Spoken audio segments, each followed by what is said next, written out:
चेतन जी, बहुत से सवाल जहन में हैं, बहुत सी बातें हैं। पिछली बार भारतीय जनता पार्टी की जमानत जब्त हो गई। इस बार भारतीय जनता पार्टी का टिकट आपको मिला है। रोहित ठाकुर की बात करें, एक स्ट्रॉन्ग नाम रहा है, उनके परिवार का एक बड़ा वर्चस्व यहां पर रहा है। कैसे इस बार आप जो है वो इन चुनाव में मैदान में उतर रहे हैं, किस तरह से खुद को डिफेंड करेंगे या खुद को लीड करेंगे?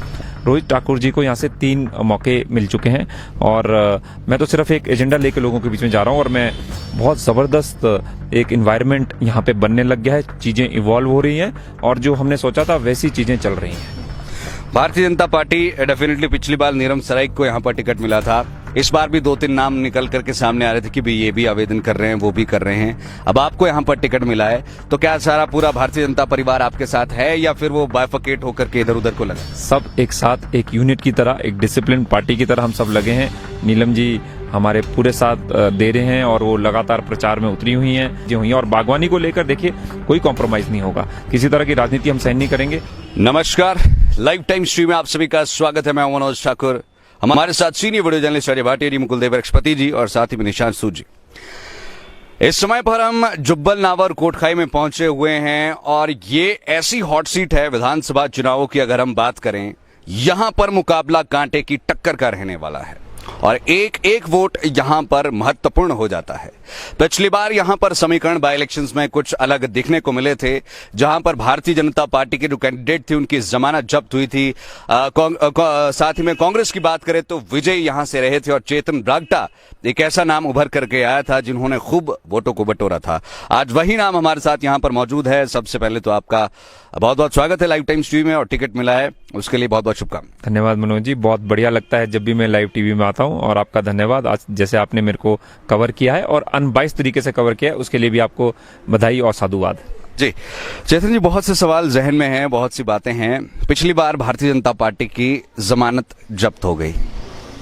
इस बार भारतीय जनता पार्टी का टिकट आपको मिला है।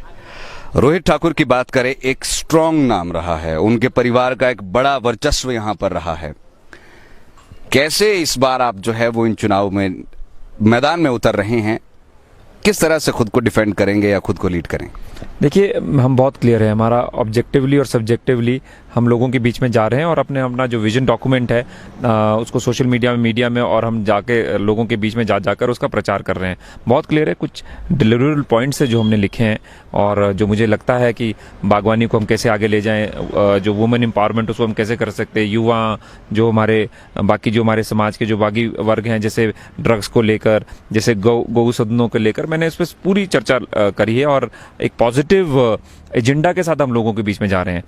अब बात करें राजनीतिक समीकरण की, तो मुझे लगता है 2003, 2012 और 2021 का उपचुनावों में रोहित ठाकुर जी को यहाँ से 3 मौके मिल चुके हैं और मैं तो सिर्फ एक एजेंडा लेकर लोगों के बीच में जा रहा हूँ और मैं आपके माध्यम से भी लोगों से ये गुजारिश करता हूँ जुब्बल नावर कोटखाई की कि एक मौका जरूर चेतन ब्रागटा को दीजिए। उनको 3 मौके आपने दे दिए हैं, एक मौका मेरे को भी दे दीजिए। हम पूरी क्षमताओं से हम काम करेंगे, बागवानी क्षेत्र को कैसे आगे ले जा सके, जो हमारा यहाँ पे इंफ्रास्ट्रक्चर है उसको हम कैसे आगे ले जा सके और जो 2027 का जो चुनाव होगा वो हम अपनी रिपोर्ट कार्ड पे लड़ेंगे कि हमने क्या काम कर रहे थे और अगर हमारे को अच्छा काम, लोगों को अच्छा काम लगेगा तो मुझे आगे आशीर्वाद देंगे। पर ओवरऑल मैं अगर आपको मैं बता दूं, बहुत ज़बरदस्त एक इन्वायरमेंट यहाँ पे बनने लग गया है। चीज़ें इवॉल्व हो रही हैं और जो हमने सोचा था वैसी चीज़ें चल रही हैं। भारतीय जनता पार्टी डेफिनेटली पिछली बार नीरम सराइक को यहाँ पर टिकट मिला था। इस बार भी 2-3 नाम निकल करके सामने आ रहे थे कि भाई ये भी आवेदन कर रहे हैं, वो भी कर रहे हैं। अब आपको यहाँ पर टिकट मिला है, तो क्या सारा पूरा भारतीय जनता परिवार आपके साथ है या फिर वो बायफकेट होकर के इधर उधर को लगा? सब एक साथ एक यूनिट की तरह, एक डिसिप्लिन पार्टी की तरह हम सब लगे हैं। नीलम जी हमारे पूरे साथ दे रहे हैं और वो लगातार प्रचार में उतरी हुई हैं। जो बाकी नाम आप जिनका बोल रहे हैं, सब अपने अपने बूथों पे, अपने पंचायतों में, अपने क्षेत्रों में काम पे लगे हुए हैं। देखिए चेतन जी, अभी कुछ समय पहले अगर बागवानों की बात करें, क्योंकि ये यहाँ पर सेब बाहुल्य क्षेत्र है, यहाँ पर खूब सेब लगता है, बढ़िया वाला, अच्छी क्वालिटी का रहता है, तो यहाँ पर आपने अब कहा था कि भी मुख्यमंत्री जयराम ठाकुर के साथ लगातार वार्तालाप हो रही है, लेकिन उस वार्तालाप से कुछ निकला नहीं और जो बागवान थे वो निराश हताश ही जो है वो वापस लौटे। उन्होंने जेल भरो आंदोलन तक कर दिया था, लेकिन अल्टीमेटली उन्हें पीछे हटना पड़ा, बैकफुट पर आना पड़ा। क्या कारण रहा? मुख्यमंत्री जी को आप समझा नहीं पाए या क्या चीजें रही? मेरे को लगता है फैक्चुअली आपको कुछ चीज़ें करेक्ट करनी पड़ेंगी। जो इश्यूज थे जो अधिकार क्षेत्र में आते थे हिमाचल प्रदेश सरकार के, वो पूरे हुए।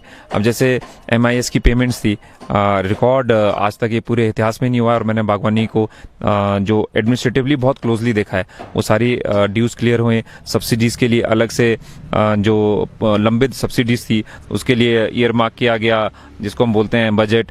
और जो भी जिसको मैं बोल रहा हूँ, जो स्टेट सब्जेक्ट थे वो सारे पूर्ण हुए। और ठीक है, वो GST को लेकर इश्यूज थे, और मेरे को लगता है उसको लेकर मैं भी मुखर हूँ। मैंने खुद केंद्र सरकार में निर्मला सीतारमण जी से बात करी, मुख्यमंत्री जी से बात करी। जो GST काउंसिल होगा उसको हम कम लेकर आएंगे, पर आपको देखो समझना पड़ेगा, संवाद करना बहुत जरूरी है। अगर हम सरकार के अंदर हैं तभी तो हम बात रख पाएंगे बागवानों की।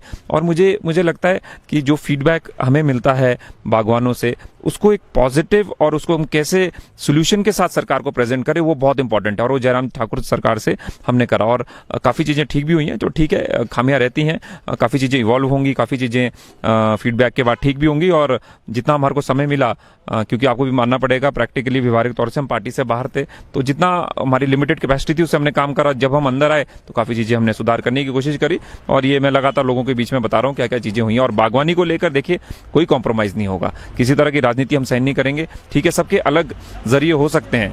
अब कोई, जैसे मैं आपको हर जगह बोलता हूँ, महात्मा गांधी जी, वीर सावरकर, चंद्रशेखर आजाद, सुभाष चंद्र बोस जी, इन सब चाहते थे कि हिंदुस्तान आज़ाद हो।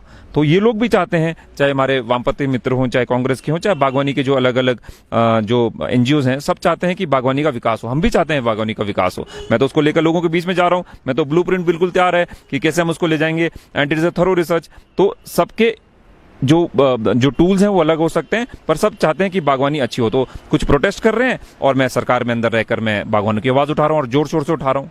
मॉनसून के सुहाने मौसम में हिमाचल की पसंदीदा मारुति कारों पर आकर्षक ऑफर। चुनिए नई ब्रीजा, डिजायर, स्विफ्ट, ऑल्टो या फिर वैगनआर। गोयल मोटर्स के जिला शिमला, सोलन, सिरमौर और किन्नौर के हर कोने में सेल्स और सर्विस का विशाल नेटवर्क। आपके घर द्वार पर सुविधाएं। मारुति सुजुकी की गाड़ियों की बुकिंग के लिए संपर्क करें 9317000172 पर।